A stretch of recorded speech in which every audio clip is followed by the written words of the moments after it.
पूरा गांव खाली करा, दुकानों के ऊपर यूएमजीज फिट कर दी, यूनिवर्सल मशीन गन। जब मेरा मोटरकेड आ रहा था, when we came under intensive fire, जो आपके कंट्री को बर्बाद करने आया उनको आइसोलेशन सेल्स में रखना चाहिए, उनको ऐसी जगहों पे रखना चाहिए जहां वो बाकी लोगों से इंटरेक्ट ना करें। वहां अब एक चोर आया, वो भी उससे इंटरेक्ट कर रहा है, वो उसको रेडिकलाइज करता है। पीओके की बात करते हैं, बहुत सारे पॉलिटिशियंस बोलते हैं पीओके वापस लेके आए, बट आपको लगता है वो उस पीओके को वापस लाने का बेनिफिट से ज्यादा नुकसान ज्यादा होगा? जो पहलगाम में हुआ, किसी ने उनको रहने की जगह दी, बिल्कुल, किसी ने उनको जगह दिखाई, ये कौन लोग? सर 23 मार्च 1999 पे आप पे एम्बुश हुआ, वो एग्जैक्ट क्या था? देखिए, मैं उस वक्त डीआईजी बारामूला कुपवाड़ा रेंज था और हालात काफ़ी सीरियस थे उन दिनों। दिस इज़ 2099 की बात है।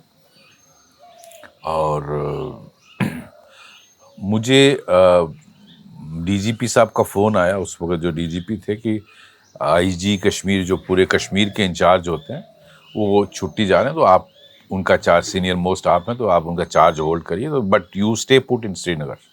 तो मैंने अपना सामान लिया और मैं श्रीनगर चला गया। दिन भर ऑपरेशंस में बिजी रहा। तो शाम को मुझे मेरा ऑपरेटर आके बोलता है, वायरलेस ऑपरेटर, कि सर डिप्टी कमिश्नर नहीं, मुझे डिप्टी कमिश्नर बारामूला का फ़ोन आता है कि सर कल यहाँ काफ़ी हाफ दी कैबिनेट आ रही है, तो सोपुर एक जगह है बारामूला की, वहाँ आपका होना बहुत ज़रूरी। तो मैंने हालांकि उसको कहा कि डीसीएसपी आर इनफ, तो डीआईजी की ज़रूरत नहीं। ये सर नहीं सर, आपका आना ज़रूरी है। मैंने कहा ठीक है। तो मैंने ऑपरेटर को बुलाया, उसको कहा कि आप गाड़ियाँ लगाइए, आज हम श्रीनगर नहीं वापस बारामूला जाएंगे। और उस ऑपरेटर ने नालायकी कर दी कि उसने सोचा कि अब साहब वापस जाएंगे, वहाँ खाना नहीं मिलेगा, क्योंकि हम बोल के आए थे अब 4-5 दिन के श्रीनगर जा रहे। तो उसने कहीं वायरलेस पे बोल दिया कि साहब वापस आ रहे हैं, खाना तैयार रखिए। वो मुझे बहुत महंगा पड़ा, क्योंकि वो wireless message was intercepted by a group of terrorist in क्रैंक शेबन, एक जगह है सोपुर के पास।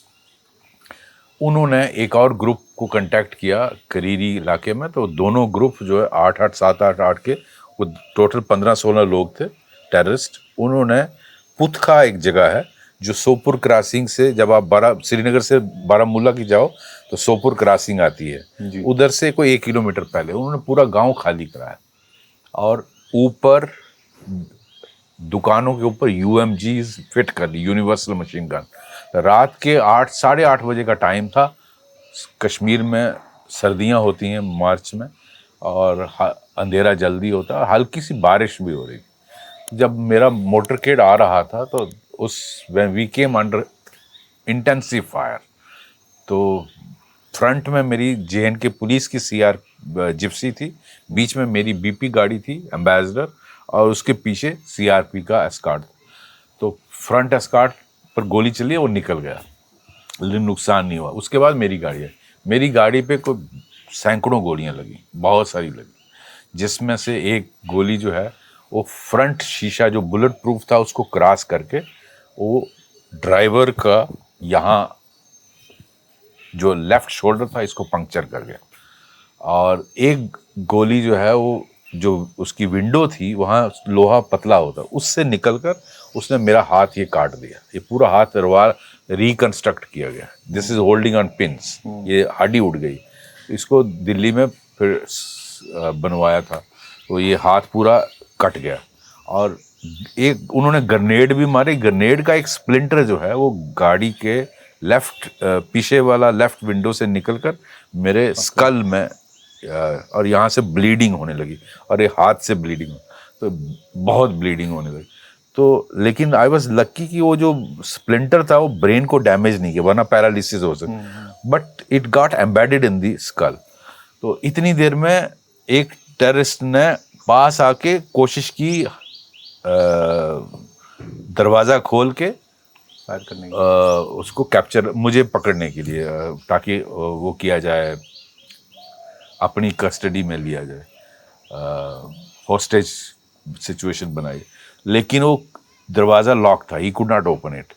मीनवाइल मेरे ड्राइवर ने कहा, उस वहाँ का बारामूला का सिख जेंटलमैन था, ही सेड सर मुझे गोली लगी। तो मैंने कहा घबराओ मत, आप गाड़ी निकालो। बिकॉज मुझे याद था नेशनल पुलिस अकेडमी में ट्रेनिंग के दौरान पढ़ा है कि एम्बुश जब भी होता है आप एनिमी को नहीं देख सकते, but enemy sees you. So best way is to get out of this scene of place, जो भी प्लेस ऑफ अटैक। तो मैंने उसको कहा गाड़ी निकालो। तो उसने जो न्यूट्रल हो गया था जब उसको गोली लगी लेफ्ट शोल्डर में, तो उसका गियर जो न्यूट्रल हो गया। तो उसने पेन के बावजूद भी गियर लगाया। जब मैंने पुश किया तो उससे गाड़ी खींचना शुरू हो गई, क्योंकि बीपी गाड़ी हैवी होती है और रोड स्लिपरी था बिकॉज ऑफ रेन। लेकिन जब गाड़ी खींचने लगी तो फिर निकल गई। इतनी देर में फिर मुझे डर था कि ब्लीडिंग से डेथ ना हो जाए, बिकॉज वहां से Baramulla was about 10-11 kilometers. So I took the wireless set from my operator and gave message to police control room Baramulla कि डिप्टी कमिश्नर, एसपी और एसएचओ को बोलिए फौरन हॉस्पिटल पहुंचे, वहाँ ऑपरेशन थिएटर रेडी रखें, डॉक्टर रेडी रखें, और मैं वहाँ पहुँच रहा हूँ। इस तरह से अटैक हो गया। जब मैं पहुँचा तो everything was ready, but then they did not have local anaesthesia. तो उन्होंने इसको ऐसे सिया जैसे रस्सी से बोरी सीते हैं। दे डिड नॉट हैव लोकल। अच्छा, इतनी देर में जीओसी वहाँ जनरल नागराज थे, वो आ गए। तो ही सेड आपको ये कह रहे हैं हॉस्पिटल वाले, आपका ये जो है स्कल को ऑपरेट नहीं कर सकते, district hospital is not equipped, so you have to be shifted to base hospital, army base hospital Srinagar, 92 base hospital. तो मुझे फिर वो रातों रात उन्होंने डिप्लॉयमेंट करके मुझे कैस्पर में ले गए श्रीनगर। वहाँ आर्मी हॉस्पिटल में मेरा ऑपरेशन हुआ और ये निकाला गया। नेक्स्ट डे मेरी वाइफ आई, मुझे दिल्ली ले गए और ये हाथ रिकन्स्ट्रक्ट हुआ। तो this is it was a very एक किस्म का बहुत बड़ा इंसिडेंट। बट सर उस टाइम पे जब गोली लगती है और आप देख रहे हैं आपका हाथ लटक रहा है, यहाँ लगी, उस समय इस तरीके से रिएक्ट करना, was this part of training? It was part of training and credit goes to the IPS training in the National Police Academy. But दिमाग काम करता है immediately, how should it all happens in fractions of seconds. पहला तो मेरा ध्यान जो है जब गोली लगी, when I realized कि I'm under attack, so first reaction was, first flash was remembering Lord Krishna. Second was ध्यान जाता है फैमिली की तरफ, and third was how do I get out of it. So वो जो NPA में सीखा था कि यहाँ से निकलना, अगर वो हम नहीं करते तो मारे जाते। वहाँ से निकलना बहुत जरूरी था, because they were 17-18 of them and they were hiding, और हम उनको देख नहीं पाए, अंधेरा था, और वो हमारे ऊपर UMGs चला रहे थे। बुलेट प्रूफ गाड़ी को पंक्चर करने के लिए यूनिवर्सल मशीन गन जरूरी है, क्योंकि उसमें रिपीट फायर होता है और it punctures the BP. It is bulletproof against AK-47, not UMG. So that is how it happened. But the driver survived? हाँ, he survived, but he had to undergo surgery. So वो बड़ी, लेकिन जो पिछली escort थी उसमें CRP थी और वो नॉन BP थी, और उसमें unfortunately we lost the head constable जो CRP के थे, जो पार्टी को हेड करते थे, उनको ब्रस्ट यहाँ आया एंड ही डाइड, एंड थोड़ी दूर जाके उनकी डेथ हो गई। सो दैट रिमेन्स, आज तक मेरे दिल में रहता कि उसको हम बचा नहीं पाए। सर DGP प्रिजन्स आप रहे, काफ़ी सारी रिफॉर्म्स आपने किए, including CCTV and security measures. Kot Balwal जैसी जेल को हैंडल करना, जहाँ रेडिकलाइज मिलिटेंट्स हैं, सब कुछ है, वो कितना डिफ़िकल्ट होता है, और एक्सटर्नल थ्रेट भी है? देखिए, ऐसा है कि प्रिजन्स एक ऐसा एरिया है जिसमें बहुत कमियां इनफैक्ट आपके माध्यम से मैं बताना चाहता हूं, मैंने पहले भी 2-4 बार कहा, देश के होम मिनिस्टर साहब तक ये बात पहुंचाना चाहता हूं कि हाई टाइम है हम प्रिजन्स के लिए एक पूरा प्रॉपर प्लान बनाएं। क्या है कि प्रिजन्स का ना प्रॉपर रिक्रूटमेंट है, ना इनकी प्रॉपर ट्रेनिंग है। एक जिस तरह पुलिस की अपना स्ट्रक्चर्ड सिस्टम है, रिक्रूटमेंट का भी, ट्रेनिंग का भी, उनका जॉब का भी, which is lacking in prison department. अब प्रिजन का कि देखिए कोई ऑर्गेनाइज्ड इंस्टीट्यूशन ट्रेनिंग के नहीं हैं, और ज़्यादातर वो लोग जो हैं वो उन प्रिजन्स में क्या है कि मोबाइल अंदर स्मगल होते हैं। प्रिजन्स में बहुत सारी कमियां हैं।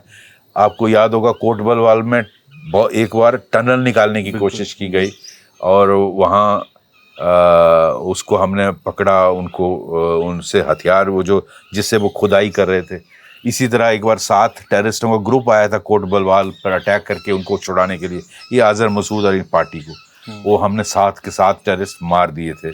ये इधर क्या नाम है, दोमाना के एरिया से वो क्रॉस किए थे। तो प्रिजन में मेरी रिक्वेस्ट रहेगी यूनियन होम मिनिस्टर साहब से कि इसको आप प्रॉपरली ऑर्गेनाइज तरीके से स्ट्रक्चर करें और पूरे कंट्री का प्रिजन सिस्टम को रिव्यू करने की ज़रूरत है। इसकी प्रॉपर रिक्रूटमेंट होनी चाहिए, इनकी प्रॉपर मॉडर्नाइजेशन प्लान होना चाहिए, इनका ट्रेनिंग होना चाहिए, इनका पूरा प्रिजन मैनुअल बना हुआ है, बट उसमें फ़र्क होना चाहिए। देखिए, एक सिटीजन आप और मैं अगर प्रिजन में जाते हैं, we are citizen of this country, we have minimum protections जो आपको लाइफ वहाँ मिलनी चाहिए। इतने कैलोरीज का खाना, इतना सब कुछ आपको, ओपन प्रिजन्स होने चाहिए, ये अपने सिटीजन के लिए बिल्कुल सब होना चाहिए। लेकिन जो टेररिस्ट आपको मारने के लिए आया है, जो आपके कंट्री को बर्बाद करने आया है, he does not deserve all those things which a citizen of this does. उनको आइसोलेशन सेल्स में रखना चाहिए, उनको ऐसी जगहों पे रखना चाहिए जहां वो बाकी लोगों से इंटरेक्ट ना करें। वहां अब एक चोर आया, वो भी उससे इंटरेक्ट कर रहा है, वो उसको रेडिकलाइज करता है।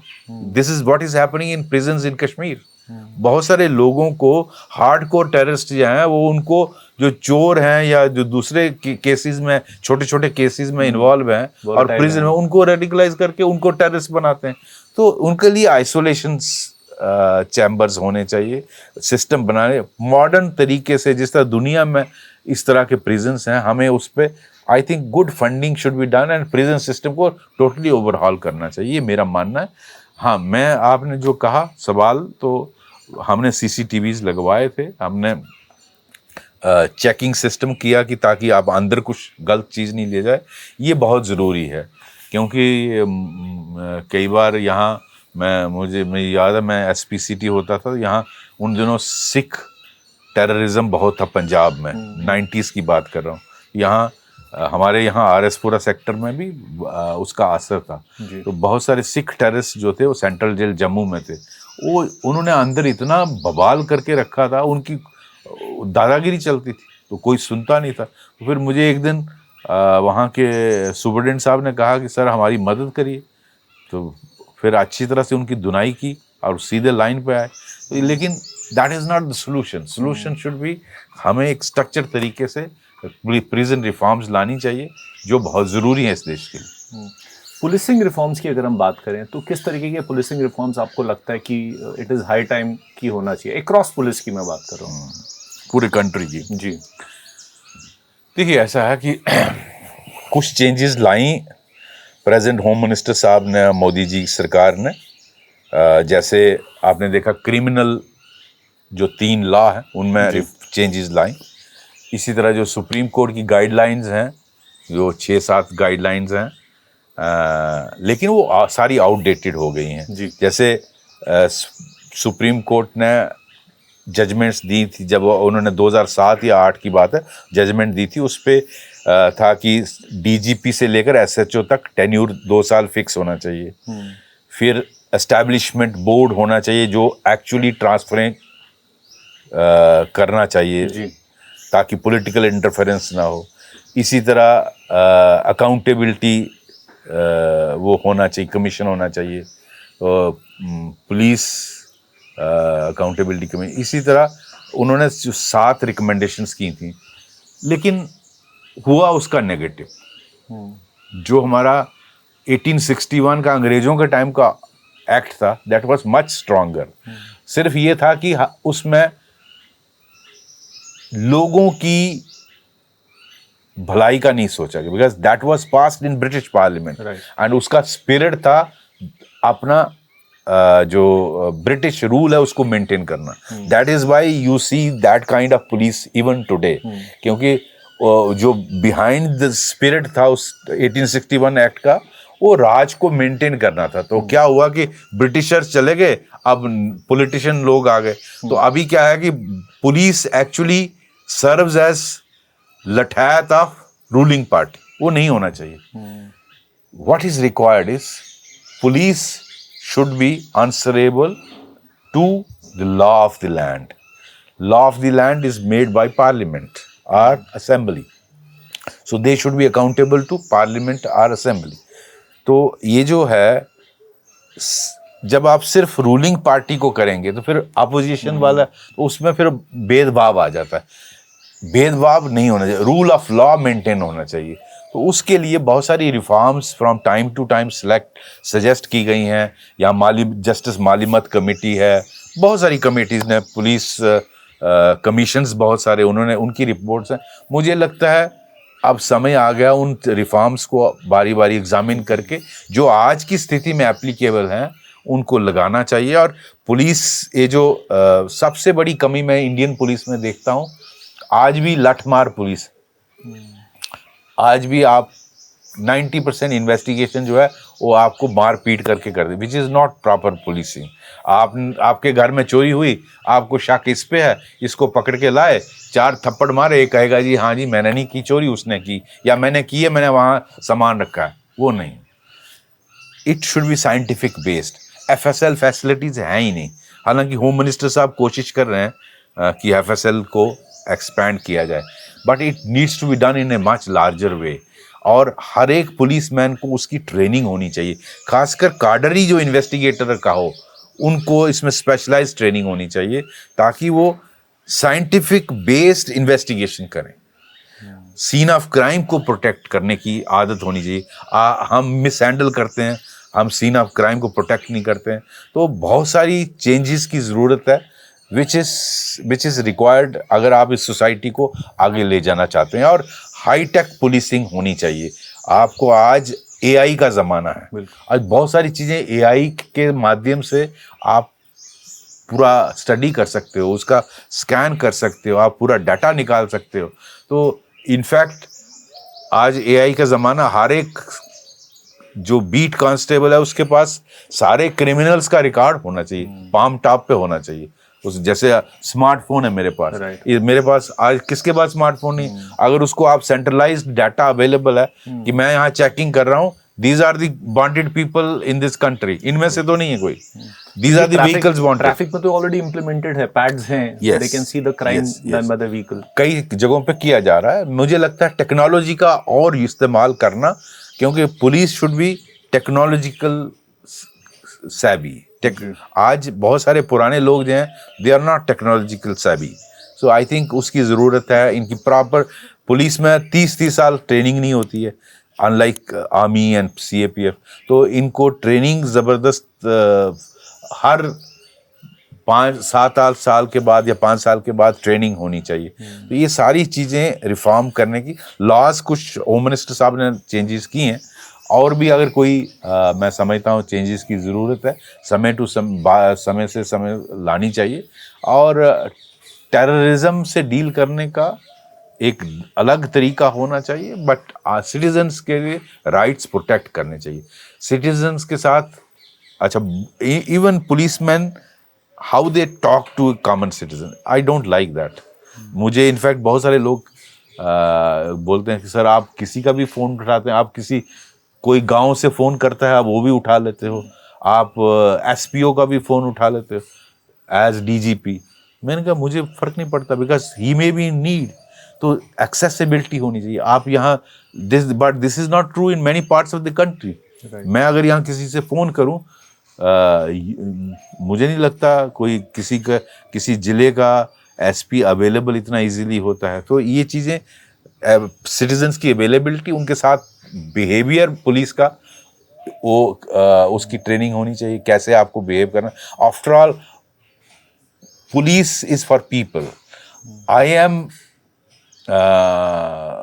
Drawing my salary on your taxes.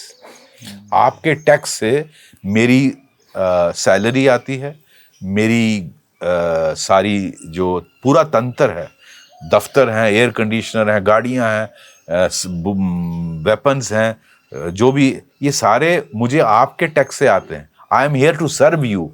ये सेवा भाव वाली बात सिर्फ पुलिस के लिए नहीं, मैं पूरे सरकार के तंत्र के लिए कहता हूँ। मैंने इनफैक्ट इस पे ट्वीट भी किया था कि ये सरकारी तंत्रों में जहाँ ट्रेनिंग होती है वहाँ ये लोगों को बताना चाहिए। आज भी आप कॉलोनियल माइंडसेट में है कि मैं रूलर हूँ। I am not ruler, I am here to serve you. You as a citizen are paying for my job, तो I should be able to serve you. ये भावना ही नहीं है। I am sorry, I am also part बहुत of अच्छी सोच but ये भावना नहीं है। आप मेरा ट्वीट देखिए, मैं कहता हूं ये पूरी सरकार के तंत्र में आज भी आप डिप्टी कमिश्नर के दफ्तर, इनकम टैक्स के दफ्तर, पुलिस के दफ्तर, आरटीओ के दफ्तर चले जाइए, आपको धक्के खाने पड़ते हैं। There is no place for you to sit and offer a glass of water. You are the citizen, you are the ruler, we the people. जब आपने कॉन्स्टिट्यूशन बनाई, we the people of this country, then हमने ये adopt की constitution, और उसके basis पे ही आप एमएलए और एमपी चुनते हो। उनको कानून बनाना है जो आपकी ईज ऑफ लिविंग और ईज ऑफ बिजनेस और ईज ऑफ और नेशनल सिक्योरिटी के लिए बनाना है। और क्या उसको ब्यूरोक्रेट्स प्रॉपरली इंप्लीमेंट कर रहे हैं? नहीं कर रहे हैं। आज आप जाते हैं, आपको एक एक टेबल से, एक एक क्लर्क से धक्के खाने पड़ते हैं जी। तो ये चेंज आनी चाहिए। मेरी मोदी जी से अपील है कि हमें ये जितने भी ट्रेनिंग इंस्टीट्यूशन में, उसमें ये भावना सेवा भाव वाली ये है, सर्विसेज का स्पिरिट है, ये गवर्नमेंट जॉब्स में आना चाहिए, ताकि वो सिटीजन्स को एज रूलर ट्रीट करें, नॉट एज ए कि एप्लीकेशन लाकर, जैसे आप दरखास्त कर रहे हो ब्रिटिश राज के टाइम पर कि जनाब मेरा ये काम कर दीजिए। What is this? अब जैसे मोदी जी बोलते हैं कि मैं प्रधान सेवक हूं, तो बाकी सबको अपने आप को सेवक समझना लेकिन पड़ेगा। ऐसा होता नहीं। आप जाके देखिए किसी भी दफ्तर में, मैं जो बोल रहा हूँ ये ठीक बात है। I am talking out of my personal experience. ठीक आप किसी भी ऑफिस में जाइए, आपको ट्रीट किया जाता है as if you are begging for something and you are not treated properly. आपको पहले चपड़ासी अंदर ही नहीं जाने देता, आपको वो कहेंगे दरखास्त लेके आइए। बिल्कुल सही बात। तो ये this is how government system. अब हर चीज मोदी जी नहीं कर सकते, ये हमको चेंज करना है, तो ये बहुत जरूरी है। ठीक है सर, हम वापस कश्मीर पे आते हैं। आपको लगता है कि आज टेरर इकोसिस्टम जो है वो गन से ज़्यादा नैरेटिव पे चल रहा है और सोशल मीडिया का बहुत रोल है इसमें? बिल्कुल सही। और ये भी मैं कहना चाहता हूँ जी कि हालांकि ऑन ग्राउंड हालात बहुत बदल गए, नो डाउट। कोई लड़का ज्वाइन करने के लिए, एक जैसे मैंने कहा, सिंगल डिजिट भी लड़के नहीं मिलते हैं जो ज्वाइन कर रहे हैं टेरर। पत्थरबाजी नहीं हो रही, डेवलपमेंट हो रही, नॉर्मल लाइफ है। लेकिन अगर कोई कहे रेडिकलाइजेशन खत्म हो गया, नहीं। I will be lying if I tell you this. Kashmir में आज भी कुछ सेक्शन है जो एंटी इंडिया फीलिंग रखता है, जो टेररिज्म को, सेक्शन है कि लार्ज सेक्शन है, खैर किसी ने मेजर नहीं किया, तो वो जो है आज भी टेररिज्म को सपोर्ट करे। आफ्टर ऑल जो पहलगाम में हुआ पिछले साल बाईसारन वैली में, किसी ने उनको रहने की जगह दी, बिल्कुल, किसी ने उनको जगह दिखाई। ये कौन लोग हैं? तो इस तरह का इकोसिस्टम, तो इसको एड्रेस करना बहुत ज़रूरी है। हालांकि एलजी साहब ने बहुत सारों को निकाला, जो लोग गवर्नमेंट में बैठ के, सरकार में बैठ के हमारे और आपके टैक्स से पैसे लेते थे और देश के खिलाफ काम करते थे, टेररिस्टों की मदद करते थे, पाकिस्तानियों की मदद करते थे, उन लोगों को, मेरे ख्याल 80 से ज़्यादा लोगों को गवर्नमेंट ने निकाला, एलजी साहब ने, और उनको वो क्रेडिट जाता है। लेकिन आज भी ऐसे लोग हैं जो सिंपैथी रखते हैं पाकिस्तान के लिए। मेजॉरिटी आप देख रहे हैं भारत की तरफ उनका रुख हो रहा है, and they see there is no future in, it is a failed state Pakistan. तो वो रियलाइज़ करते हैं कि हमारा फ्यूचर इंडिया के साथ है।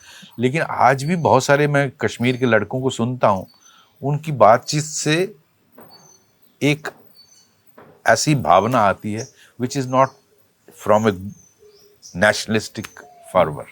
सो बहुत सारे ऐसे लोगों को एड्रेस करना बहुत ज़रूरी है। मुझे लगता है उस फ्रंट पे गवर्नमेंट को काम करना चाहिए। सो बट ये ऐसा अब जो हम देख रहे हैं पीओके में हो रहा है या पीओजेके में हो रहा है, वो देख के भी इनको लेसन नहीं मिलता है? देखिए ऐसा है, 90s में मैंने बहुत सारे टेररिस्टों को इंटेरोगेट किया, हजारों की तादाद। तो उनको एक ख्वाब दिखाया जाता था, पाकिस्तान मतलब आजाद कश्मीर मीन्स में जन्नत, लेकिन जो वहां से होके आता था वो डिसगस्टेड हो जाता। तो मैंने बहुत सारे टेररिस्टों को पूछा कि सर जनाब हमको बताया जाता था तो उससे तो यहाँ ही अच्छा है, ये वो बोलते थे। आज सोशल मीडिया का जमाना, इंटरनेट तो सब कुछ दिखाता है। आज पीओजेके के लोग देखते हैं कि हमारे काउंटर पार्ट्स को इंडिया में क्या क्या मिलता है। यहाँ 1 दर्जन से ज्यादा मेडिकल कॉलेज है, वहाँ एक भी नहीं है। यहाँ एम्स 2 बन गए, वहाँ वो एम्स का सोच ही नहीं सकते।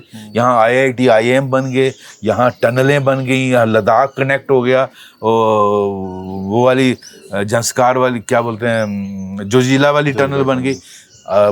हमारी रेलवे की कनेक्टिविटी, आपके एक्सप्रेस हाईवे बन रहे हैं, इतना कुछ चेंज हो रहा है। तो कश्मीर 3-3 4-4 एयरपोर्ट्स हैं। पीओजेके वालों को पाकिस्तान ने क्या दिया? आटा भी नहीं मिलता उन बेचारा, वो भी महंगा। बेसिकली उनकी लड़ाई है कि बिजली और आटा सस्ता कर दो। तो वो देखते हैं तो उनको लगता है कि हमारे साथ तो पाकिस्तान, जो ये तो फ्रेब है ना हमारे साथ कि आज़ाद कश्मीर, एक्चुअली आज़ाद कश्मीर यहाँ है, वो तो बेसिकली वो गुलाम है साले। तो लेकिन यहाँ जो लोग हैं वो, मुझे लगता है मेजॉरिटी रियलाइज करता है, लेकिन अभी भी बहुत सारे लोग हैं जिन पर ये भूत सवार है, और वो आज भी इस ऐनक से देखते हैं कि इंडिया जो है वो हिंदू इंडिया है।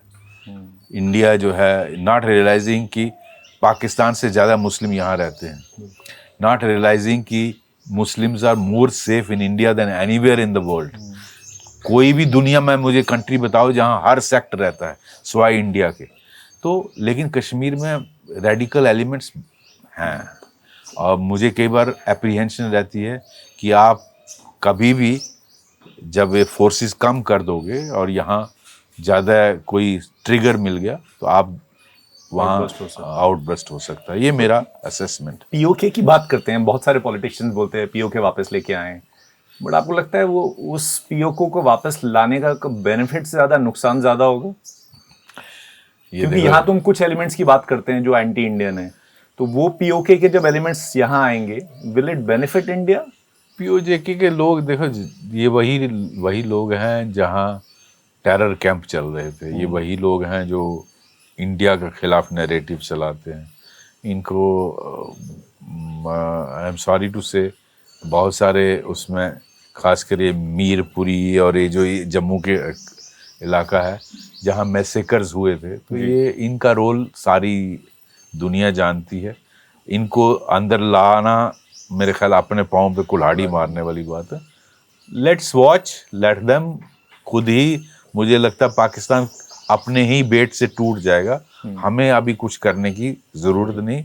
आई थिंक जो मोदी जी कर रहे हैं बिल्कुल सही कर रहे हैं। वेट एंड वॉच और let Pakistan collapse on its own. Sir, Kashmir से काफ़ी सारी मिलिटेंसी जम्मू रीजन में शिफ्ट हुई है, पुंछ में, राजौरी में, वो उसका रीज़न आप क्या देखते हैं? ये 3-4 साल पहले जब ये आसिम मुनीर आया तो इन्होंने क्या किया कि देखा ऑपरेशन ऑल आउट की वजह से और 317 हटने के बाद कश्मीर में सिक्योरिटी ग्रिड बहुत स्ट्रांग थी और वहाँ टेररिस्ट ग्रुप बच नहीं पाते थे, तो उनकी शेल्फ लाइफ जैसे मैंने कहा 1-2 महीने रहती थी। तो इन्होंने देखा कि वहाँ तो सिक्योरिटी ग्रिड बहुत स्ट्रांग है, तो why not revive terrorism in Jammu region में। पिछले 15-16 साल 17 सालों से मैं IG जम्मू था 2004 से 2008। उसके बाद यहाँ टेररिज्म खत्म ही हो गया, almost it was free excepting few infiltration which used to take. तो यहाँ लेकिन ये जो इसने प्लान किया, क्योंकि जम्मू में एडवांटेज ये है कि हिली एरिया है, जंगल्स हैं जी, छुपने की बहुत सारी जगह हैं। दूसरा, अनलाइक कश्मीर हर एक विलेज कनेक्टेड है 4 जगह से।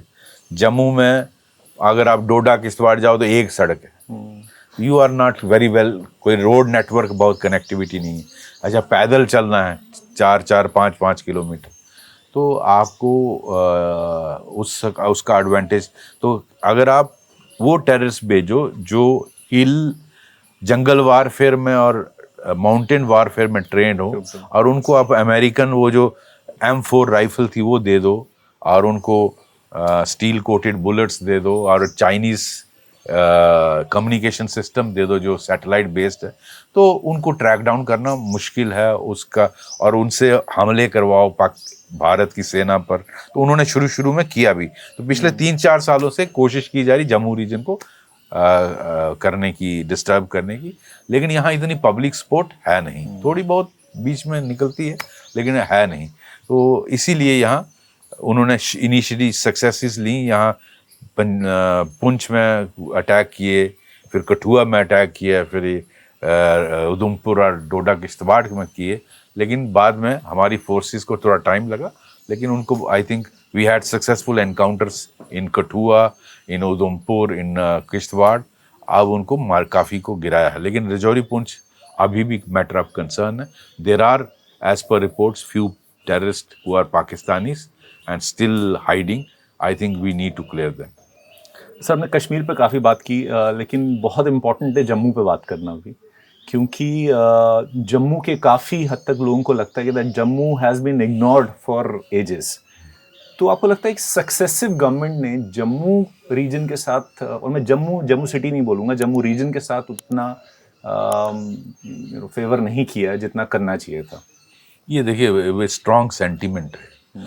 आप लखनपुर से लीजिए और बनिहाल तक जी, या किश्तवाड़ से लेकर पुंछ तक आप सर्वे करके लीजिए, 10 में से 9 लोग कहेंगे हमारे साथ भेदभाव होता।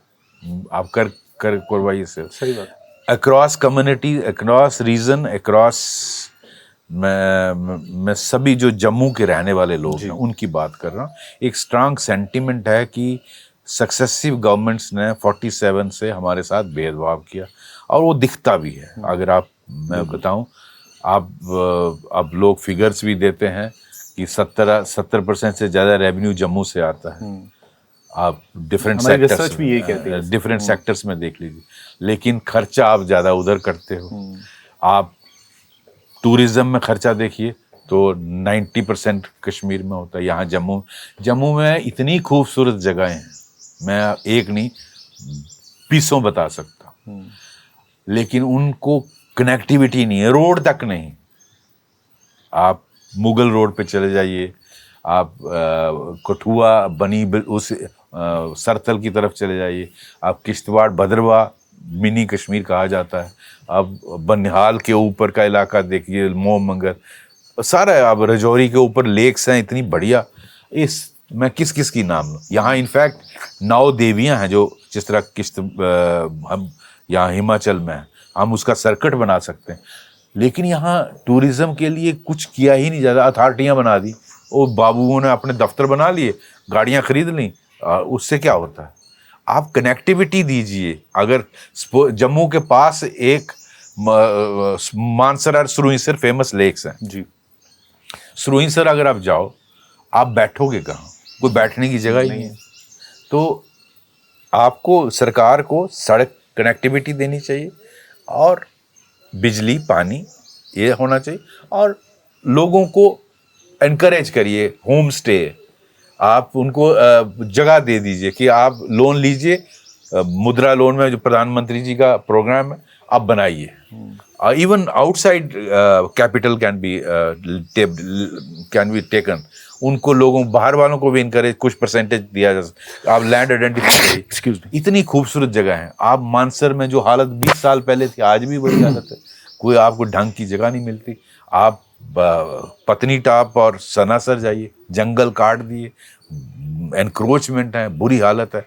तो जम्मू की जो बदहाली है उससे लोग फ्रस्ट्रेटेड हैं, और इतनी अच्छी जगह है यहाँ। आप उनको इतना अच्छा टूरिज्म, अगर आप वैष्णो देवी में 1-1.5 करोड़ आदमी आता है, उन्हीं का 10% भी डाइवर्ट करो, लेकिन वो तब आप कर पाएंगे जब कनेक्टिविटी होगी। जब आप रोड ही नहीं देते हैं, जब आप यहाँ से बसें नहीं चलाएंगे, तो लोग जाएंगे कैसे? उनकी आप पब्लिसिटी नहीं करते, या आपका फोकस ही वही रहता है। जिस तरह जेके बैंक में आप देखिए तो वही हालत जेके टूरिज्म की है। उनका 90% फोकस कश्मीर है। मैं नहीं कहता कश्मीर में नहीं करना, कश्मीर भी वो हमारे ही वो है, लेकिन कश्मीर में भी क्या है, वन साइडेड, सिर्फ गुलमर्ग, पहलगाम, सोनमर्ग। भाई वहाँ और भी बहुत अच्छी जगह हैं, उनको क्यों नहीं आप प्रमोट करते? तो इन सारी जगहों का करना बहुत ज़रूरी है। और जम्मू में ये स्ट्रांग सेंटिमेंट है कि हमारे साथ भेदभाव होता है। आप प्लेयर सेलेक्ट करते हैं, उसमें देखिए कि आपने 20 किए, 19 कश्मीर के, एक क्या जम्मू में फुटबॉल टीम का फुटबॉल classic टीम एग्जाम्पल है, क्या उस जम्मू में कोई नहीं खेलता है? और इसी तरह जम्मू वाले इतने फौज में जाते हैं, बैरियर्स हैं, तो दे डोंट हैव प्लेयर्स। तो इसी तरह बहुत सारी चीज़ों का भेदभाव। तो जेएनके के स्पोर्ट्स मिनिस्टर जम्मू से आते हैं। हाँ, it's unfortunate but yes there is very strong sentiment. तो जम्मू के लोग इनफैक्ट बीच बीच में आवाज़ें उठती हैं कि हमें इलादा स्टेट बनाया जाए। तो इसको आपको लगता है वो सोल्यूशन है, बनाना चाहिए? मुझे लगता है देखिए, आफ्टर ऑल भारत में इन्होंने बहुत सारी जगहों पे किया, तेलंगाना बिल्कुल में किया, ठीक है, छत्तीसगढ़ बनाया, उत्तराखंड बनाया, आप बुंदेलखंड की बात चल रही है। तो जम्मू एक डिफरेंट खित्ता है कश्मीर से, उसका कल्चर, बोलचाल, यहाँ डोगरी और बाकी कल्चरली डिफरेंट है। तो मुझे ये जो दिल्ली में भावना कि जम्मू को सेपरेट किया जाए तो कश्मीर इंडिपेंडेंट हो गया, ऐसा कुछ नहीं है। कश्मीर आज आप उनको, मैं कहता हूँ सब कुछ दीजिए कश्मीर को, उनको आप जन्नत बना के दीजिए, लेकिन जम्मू आल्सो डिजर्व्स, क्योंकि इनको बेसिकली फुट मैट यूज़ किया जाता है। जम्मू के लोग समझते हैं कि हमें भारत की सरकार और इवन बीजेपी गवर्नमेंट से बहुत उम्मीदें थी। बीजेपी गवर्नमेंट से लोग उम्मीद करते थे कि हमें, जब आपने लद्दाख बनाया था तब हमें भी आप इलादा बना सकते थे, लेकिन बीजेपी गवर्नमेंट ने भी डिसअपॉइंट किया है। तो मुझे लगता है BJP also uses the same, जो इंदिरा गांधी के टाइम पे आर्गूमेंट होता था कि जम्मू को अलग कर देगा तो क्या हो जाएगा, ऐसा कुछ नहीं है। It will only encourage development of this region and these people also deserve, they are also your voters। मैं तो एक दिन उमर अब्दुल साहब को ट्वीट में कह रहा था कि ये भी आपके ही 4000 से ऊपर आर्मी ऑफिसर्स या आर्मी के लोग जम्मू रीजन से आते हैं। और आई थिंक 43% पॉपुलेशन इधर की है। आपका रेवेन्यू यहाँ से मैक्सिमम जाता है, आपका एरिया 60-65% जम्मू का है। तो आप क्यों नहीं इसको इलादा ट्रीट करते हैं? इसको चांस मिलना चाहिए एज ए इंडिपेंडेंट स्टेट, क्योंकि जम्मू को as a state with legislature and Ladakh and Kashmir as UT, ये that model government of India can think of, but I think it is a very genuine sentiment. It should be addressed by BJP government. Right sir. Sir human rights की काफ़ी बात होती थी कश्मीर में, AFSPA को लेकर, PSA को लेकर, उस पर आपके काफ़ी स्ट्रॉन्ग सेंटिमेंट्स रहे हैं कि ये सब लॉज भी बहुत ज़रूरी हैं टू कंट्रोल द सिचुएशन। बिल्कुल ज़रूरी। देखिए अफ्सा और पीएसए जो टेररिज्म चल रहा है, तो आप नॉर्मल लॉज के अलावा यू नीड स्पेशल प्रोविजंस। आपने पोटा ख़त्म करा दिया, आपने टाडा ख़त्म करा दी, तो कुछ तो होना चाहिए ना। जी। तो बाकी आई थिंक इंडिया में चेक्स एंड बैलेंसेस हैं, यहाँ कोर्ट्स संज्ञान लेती हैं, और from district courts, from lowest courts to supreme court तक यहाँ इंडिपेंडेंट जुडिशरी है, जो कोई पाकिस्तान की तरह तो है नहीं कि जो आसिम मुनीर कहेंगे भाई सुप्रीम कोर्ट, ऐसा तो कुछ नहीं है। यहाँ तो गवर्नमेंट के खिलाफ ही गवर्नमेंट कोर्ट्स जजमेंट्स देती हैं। तो मुझे लगता है उसकी ज़रूरत है। जब तक टेररिज्म ख़त्म हो जाएगा तो फिर हम सोच सकते हैं। जी सर, आप अपने करियर में आपने अटैक्स भी देखी, इंजरीज भी देखी, बहुत सारी डेथ्स भी देखी, बहुत प्रेशर फील किया। इसका इम्पैक्ट पर्सनल लाइफ पे क्या है? क्या कभी फैमिली ने ये कहा कि बस बहुत हो गया, अब आप वापस आ जाए? फैमिली पे इफ़ेक्ट तो होता ही है, बट यस मुझे फैमिली से पूरी सपोर्ट मिली। लेकिन अब रिटायरमेंट के बाद आई एम जो what I missed during service, now I am having good time with my family. So I think वो भी ज़रूरी है, और थोड़ा इंट्रोस्पेक्शन का टाइम मिलता है, भगवान का ध्यान करने का टाइम मिलता है, अपनी सेहत को मेंटेन करने का, योगा प्राणायाम करते हैं, तो सैर करते हैं, मैं कभी कभी गेम भी खेलता हूँ गोल्फ की। तो ये सारी चीज़ें, अपने फिटनेस भी बहुत, जो सर्विस के दौरान because of pressure you are not even able to, आपको एक्सरसाइज करने का टाइम भी नहीं मिलता था, बिकॉज 24/7 जॉब पुलिस का रहता है, खासकर टेररिज्म में, और नींद भी पूरी नहीं होती। तो वो सारे whatever you have missed, now you are after retirement पूरा trying to do compensate. Yes sir, Kashmir को आपने बर्निंग फेज से देखा, आपको आज जब आप रिटायर हो गए हैं, you done such a good work, आपको लगता है कि सैक्रिफाइसेस जितने वो बेकार नहीं गए हैं आज? आफ्टर ऑल सेक्रीफाइसेस उन सबको सलूट करना चाहिए जिन्होंने इस देश के लिए अपनी जान नौशावर की, और मुझे लगता है इस देश को उनका आभारी रहना चाहिए। सेक्रीफाइसेस वेस्ट कभी भी नहीं होती हैं। देश को आज जम्मू कश्मीर एक भारत का हिस्सा है, अटूट अंग है, ये उन लोगों की वजह से है जिन्होंने हमारे इसके लिए अपनी जान नौशावर की। जी। उनकी फैमिलीज को कुछ मैसेज देना चाहेंगे सर आप? देखो, you can't bring back those people, but then जो सरकार उनके लिए कर सकती है, ये हमने अपने सर्विस के दौरान भी उनका जो उनको डेथ के बाद पैसा मिलता था, वो एक टाइम पे मुझे याद है 15-20 लाख मिलता था, उसको हम 75 लाख, आज शायद 1 करोड़ मिलता है। तो थोड़ा फैमिली को, अच्छा, एक जॉब मिलता है फैमिली मेम्बर को, तो वो इम्पॉर्टेंट है। फैमिली पेंशन वाइफ को मिलती है। ये सारी चीज़ें, what ever little support government can give, वो ज़रूरी है। और कई जगहों पे तो उनको इवन गवर्नमेंट जिस तरह एक्स सर्विसमैन को पेट्रोल पंप देती है, गैस एजेंसी देती है, मुझे लगता है J&K पुलिस के जो जिन्होंने जाने दी हैं देश के लिए, उनको भी देनी चाहिए। तो ये सारी what ever government can do, हम उनको वापस तो ला नहीं सकते, ये करना चाहिए जी। सर, जब हिस्ट्री कश्मीर का चैप्टर लिखे तो J&K पुलिस को किस तरह याद किया जाना चाहिए? मेरे ख्याल J&K पुलिस का बहुत बड़ा रोल है। आई थिंक ये वो लोग रियलाइज़ करते हैं जिन्होंने एक्चुअली इस युद्ध में हिस्सा लिया है। फौज के senior officers, CAPF, J&K police 60% मुस्लिम है, और कश्मीर के काफ़ी लोग हैं, लेकिन कभी भी हमें ये नहीं लगा कि देवर लैकिंग। मुझे कई बार मेरे साथियों ने बचाया है, और they were all Kashmiri Muslims, and some of them from Jammu also. Jammu के लोग बहुत बहादुर हैं। तो J&K पुलिस का मेरे ख्याल जो रोल है, वो देश को रिकग्नाइज करना चाहिए, और शायद ही किसी और पुलिस फोर्स की इतनी कंट्रीब्यूशन होगी देश को इकट्ठा रखने जितनी जम्मू कश्मीर पुलिस की। बहुत सारे मुझे लगता है 90s में, और उन दिनों इतने कोई रिकमेंडेशन मेडल्स की नहीं जाती थी, उन दिनों कोई रिकग्निशन नहीं मिलती थी।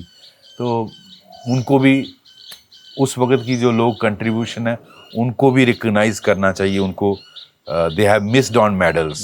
आज के लड़कों को मेडल्स मिलते हैं, उन दिनों गैलेंट्री मेडल कोई रिकमेंड नहीं करता था, लोग मर जाते थे, कोई पूछता नहीं था। इसी तरह मैं समझता हूँ उस वक्त जिन्होंने रोल प्ले किया, उनको इवन भारत सरकार को इवन रिकग्नाइज करना चाहिए पद्मश्री देकर, क्योंकि बहुत सारी कंट्रीब्यूशन है उन लोगों की जिन्होंने जम्मू कश्मीर को देश के साथ रखा इस पूरी जो कोवर्ट वॉर के दौरान। तो उस वक्त अकेला एक आदमी झंडा लेके डिस्ट्रिक्ट में खड़ा रहता था, तो ये उसकी बहुत बड़ी बात है। जो भी थे, DM थे, SP थे, जो भी उस वक्त। सर, लास्ट में हम एक रैपिड फायर आपके साथ खेलना चाहेंगे। कश्मीर को समझाने के लिए एक वर्ड। आप भारत की पुरानी संस्कृति का हिस्सा है, तो लुक बैक और अपनी धरोहर को याद करें। आर्टिकल 370 के बाद सबसे बड़ा बदलाव जो आप देखते हैं? Normal peaceful life of A common Kashmiri citizen. माँ को पता है कि मेरा बेटा वापस आएगा, उसको कहीं पत्थर लगने से मौत नहीं होगी, गोली लगने से मौत नहीं। मैं समझता हूँ ये बहुत बड़ा बदलाव है। आज माँ घर में बैठी है डाउनटाउन में, उसको एश्योरेंस है कि मेरा बेटा सेफ। आपकी टफेस्ट पोस्टिंग एवर? टफेस्ट मुझे लगता है 90 में as SP Budgam and as DIG Baramulla range जब अटैक हुआ उस 99 से 2001, और as DGP during Burhan Wani. Proudest moment ever? Proudest moment, nothing in particular, but मैं पूरे ही जो भगवान ने मुझे काम दिया उसके लिए आई फील कि मैं उसका आभारी हूँ। Painful moment? पेनफुल मोमेंट था जब अजहर मसूद को छोड़ा।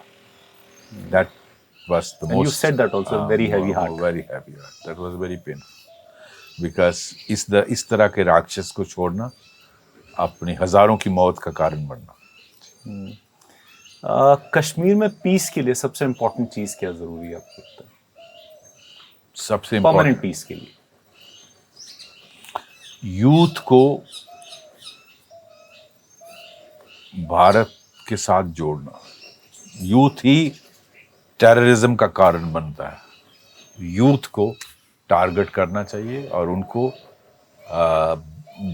जो भारत की संस्कृति है, भारत का इतिहास है, उसके बारे में समझाना, उनको भारत की जो वैल्यू सिस्टम है उसके बारे में उनका अपना पास्ट जो है उसके बारे में बताना, उनको जोड़ना बहुत ज़रूरी। Thank you sir for your kind time, it is been a pleasure. जय हिंद सर। जय हिंद।